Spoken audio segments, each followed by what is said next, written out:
ಓಂ ವಿಶ್ವಾನಿ ದೇವ ಸವಿತರ್ದುರಿತಾನಿ ಪರಾಸುವ ಯದ್ಭದ್ರಂ ತನ್ನಾಸುವ. ನನ್ನ ಸಮಸ್ತ ಬಂಧು ಭಗಿನಿಯರಿಗೆ ಡಾಕ್ಟರ್ ಸುಕುಮಾರ್ ಶಾಸ್ತ್ರಿ ಮಾಡುವ ವಂದನೆಗಳು. ಬಂಧುಗಳೇ, ವರ್ತಮಾನ ಕಾಲದಲ್ಲಿ ಡ್ಯಾಂಗ್ಯೂ, ಚಿಕನ್ ಗುನ್ಯಾ, ಮಲೇರಿಯಾ ಮತ್ತು ಝೀಕಾ ಬಹಳ ವ್ಯಾಪಕವಾಗಿ ಹರಡಿದೆ.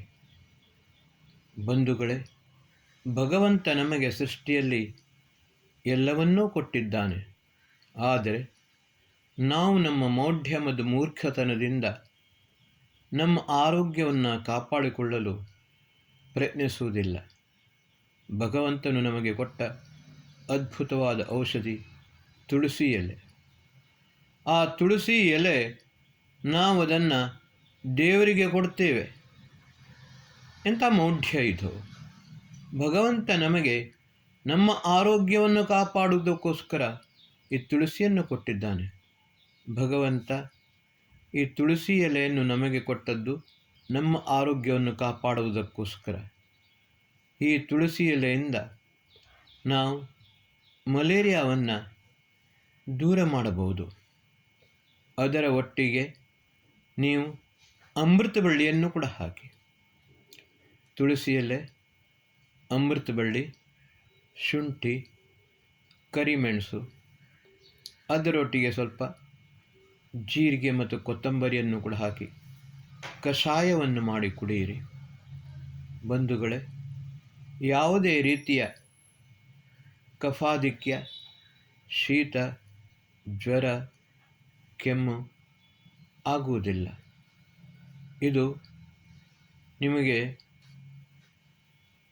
ಚಿಕನ್ ಗುನ್ಯಾ ಅದಕ್ಕೂ ಪರಿಣಾಮಕಾರಿಯಾಗುತ್ತದೆ. ಕಂಠಕಾರಿಯನ್ನು ಕೂಡ ಹಾಕಬಹುದು.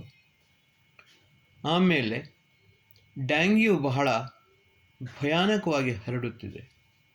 ಬಂಧುಗಳೇ, ಡ್ಯಾಂಗ್ಯೂದಲ್ಲಿ ಆಗುವ ಸಮಸ್ಯೆ ಏನು ಅಂತ ಹೇಳಿದರೆ, ಮೊದಲು ತೀವ್ರ ಜ್ವರ ಬರುತ್ತದೆ. ಜ್ವರ ಬಂದ ನಂತರ ನಮ್ಮ ದೇಹದಲ್ಲಿ ರಕ್ತದಲ್ಲಿ ಪ್ಲಾಟ್ಲೆಟ್ ಕಡಿಮೆ ಆಗ್ತಾ ಹೋಗ್ತದೆ. ಆ ಸಮಯದಲ್ಲಿ ಭಗವಂತ ನಮಗೆ ಕೊಟ್ಟ ಇನ್ನೊಂದು ದಿವ್ಯವಾದ ಔಷಧಿ ಏನೆಂದರೆ ಪಪ್ಪಾಯಿ ಗಿಡ. ಪಪ್ಪಾಯಿ ಎಲೆಯನ್ನು ನಾವು ಸ್ವಲ್ಪ ಬೆಂಕಿಯ ಮೇಲೆ ಬಾಡಿಸಿ ಆಮೇಲೆ ಅದನ್ನು ಈ ರೀತಿಯಲ್ಲಿ ಒತ್ತಿದರೆ ಅದರ ರಸ ಬರುತ್ತದೆ. ಆ ರಸವನ್ನು ನಾವು ಪ್ರಾತಃ ಕಾಲ 2 ಸ್ಪೂನು, ರಾತ್ರಿ ಪುನಃ 2 ಸ್ಪೂನು ರಸ, ಇನ್ನೊಂದು ದಿವಸ ಪ್ರಾತಃ ಕಾಲ 2 ಸ್ಪೂನು, ರಾತ್ರಿ 2 ಸ್ಪೂನು. ಇಷ್ಟರಿಂದಲೇ ನಿಮ್ಮ ಪ್ಲಾಟ್ಲೆಟ್ 50,000 ಇದ್ದದ್ದು 1.5 ಲಕ್ಷ ತನಕ, 2 ಲಕ್ಷ ತನಕ ಹೋಗುತ್ತದೆ. ಬಂಧುಗಳೇ, ದುರ್ಭಾಗ್ಯ ಏನು ಅಂತ ಹೇಳಿದರೆ, ಹಾಸ್ಪಿಟಲಿಗೆ ಅಡ್ಮಿಟ್ ಆದ ಕೂಡಲೇ ಡಾಕ್ಟ್ರು ಮೊದಲು ಏನು ಹೇಳುವುದಂತ ಹೇಳಿದರೆ, ಪಪ್ಪಾಯಿ ಎಲೆಯ ರಸವನ್ನು ತೆಗೆದುಕೊಳ್ಳಬೇಡಿ, ಇದರಿಂದ ಕಿಡ್ನಿಗೆ ಎಫೆಕ್ಟ್ ಆಗ್ತದೆ. ಒಬ್ಬ ಸಂಸ್ಕೃತ ಕವಿ ಒಂದು ಶ್ಲೋಕವನ್ನು ಬರೆದಿದ್ದಾನೆ. ವೈದ್ಯರಾಜ ನಮಸ್ತುಭ್ಯಂ ಯಮರಾಜಸ್ಯ ಸಹೋದರ ಯಮಸ್ತು ಪ್ರಾಣಾನ್ ಹರತಿ ವೈದ್ಯ ಪ್ರಾಣಾನ್ ಧನಾನಿಚ ಅಂತ.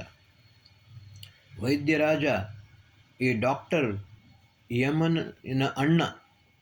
ಯಮ ಕೇವಲ ಪ್ರಾಣವನ್ನು ಮಾತ್ರ ತೆಗೆದುಕೊಳ್ಳುತ್ತಾನೆ, ಆದರೆ ಡಾಕ್ಟರ್ ಪ್ರಾಣವನ್ನು ತೆಗೆದುಕೊಳ್ಳುತ್ತಾನೆ, ಧನವನ್ನು ತೆಗೆದುಕೊಳ್ಳುತ್ತಾನೆ. ನೀವು ಪಪ್ಪಾಯಿ ಗಿಡದ ಎಲೆಯ ಒಟ್ಟಿಗೆ ತುಳಸಿ, ಅಮೃತಬಳ್ಳಿ, ಕಂಠಕಾರಿ, ಆಮೇಲೆ ದಪ್ಪ ಎಲೆ, ಸಾಂಬ್ರಾಣಿ ಎಲೆ ಅಂತ ಹೇಳ್ತೇವೆ, ಅದನ್ನು ಸಂಬರ್ಪಳ್ಳಿ ಅಂತ ಕನ್ನಡದಲ್ಲಿ ಹೇಳ್ತೇವೆ ಅದನ್ನು.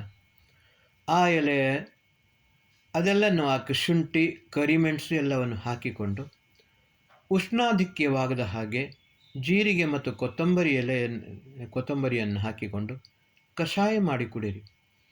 ಆರಂಭದಿಂದಲೇ ಇದನ್ನು ಮಾಡುವುದರಿಂದ ನಿಮಗೆ ಖಂಡಿತವಾಗಿಯೂ ಪ್ಲಾಟ್ಲೆಟ್ ಕಡಿಮೆ ಆಗುವುದಿಲ್ಲ. ಹಾಸ್ಪಿಟಲ್ನಲ್ಲಿ ಅವರು ಆ್ಯಂಟಿಬಯೋಟಿಕ್ ಕೊಡ್ತಾ ಹೋಗ್ತಾರೆ. ಆ್ಯಂಟಿಬಯೋಟಿಕ್ನಿಂದ ನಮ್ಮ ದೇಹ ಬಹಳ ದುರ್ಬಲವಾಗ್ತದೆ, ಕ್ಷೀಣವಾಗುತ್ತದೆ. ಪ್ಲ್ಯಾಟ್ಲೆಟ್ ಅಂತೂ ಖಂಡಿತವಾಗಿಯೂ ಅದರಲ್ಲಿ ಜಾಸ್ತಿ ಆಗುವುದಿಲ್ಲ.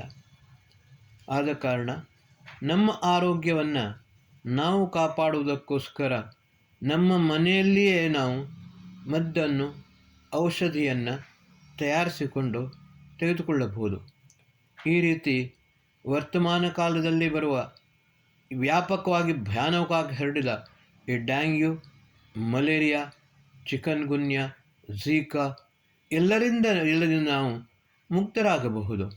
ಪ್ರಾಣಾಯಾಮವನ್ನು ಮಾಡಿ, ನಿಯಮಿತವಾಗಿ ಯೋಗವನ್ನು ಮಾಡಿ, ಆಮೇಲೆ ಈ ನಮ್ಮ ಭಗವಂತ ಕೊಟ್ಟ ಈ ಔಷಧಿಯನ್ನು ನಾವು ಸೇವನೆ ಮಾಡಬಹುದು. ಬಂಧುಗಳೇ, ಕೊರೋನಾ ಕಾಲದಲ್ಲಿ ರಾಮದೇವ್ಜಿಯವರು ಒಂದು ಮದ್ದನ್ನು ಮಾಡಿದ್ದರು, ಶ್ವಾಸಾರಿವಟಿ.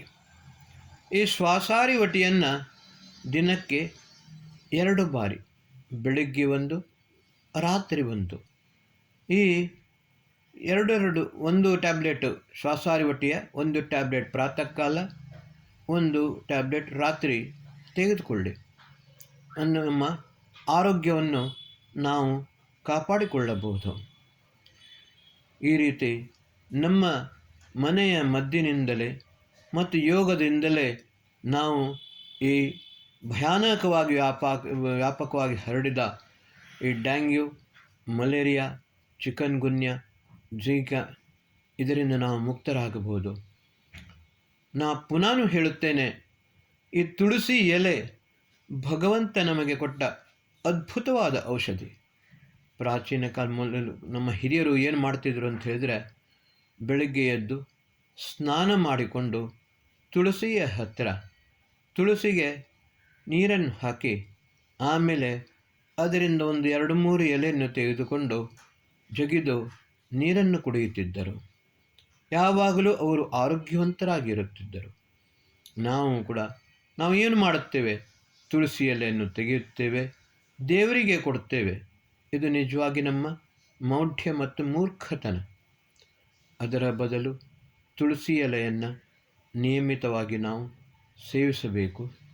ಅದರೊಟ್ಟಿಗೆ ಅಮೃತಬಳ್ಳಿ, ಇದು ಕೂಡ ಅದ್ಭುತವಾದ ಔಷಧ. ಇದನ್ನು ನಾವು ತೆಗೆದುಕೊಳ್ಳಬೇಕು. ಓಂ ಶಂ.